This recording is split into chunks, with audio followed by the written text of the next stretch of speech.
নমস্কার। কবিতা আমি সুভাষ, কবি শুভ দাশগুপ্ত।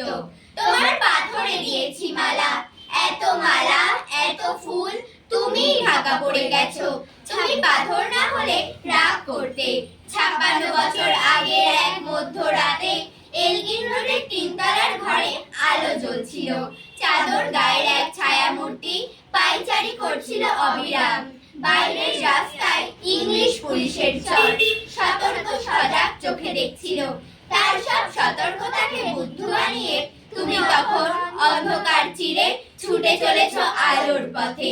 দেশের মানুষ, কাক, পক্ষী কেউ টের পায়নি। তুমি চলে যাবার পর 56টা শীত, বর্ষা, গ্রীষ্ম উধাও। তুমিও সেই থেকে প্রত্যেক জানুয়ারিতে পৃথিবীর এপাড়া ওপাড়া সব মাটিতে তোমার অনশ্বর পায়ের ছাপ। সব রাইফেলে তোমার বুকের বারুদ, সব কুচকাওয়াজে তোমার সেনার ছন্দ। পরশ পাথরের মতো স্বাধীনতাকে খুঁজেছে তোমার অন্তরে লুকিয়ে থেকে খেপা।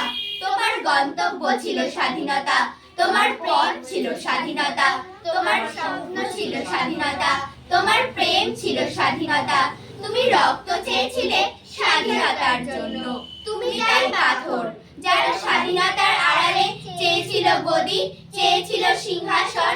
ইংরেজের ছেড়ে যাওয়া লুটের রাজ্যপাট তারা রইল সুখে। ভারতবর্ষের টাকায় তাদের মুখ, তোমার নয়। ভারতবর্ষের অফিসে আদালতে তাদের ছবি, তোমার নয়। ভারতবর্ষের সংবিধানে তাদের শৈশাবুক, তোমার নয়। নমস্কার।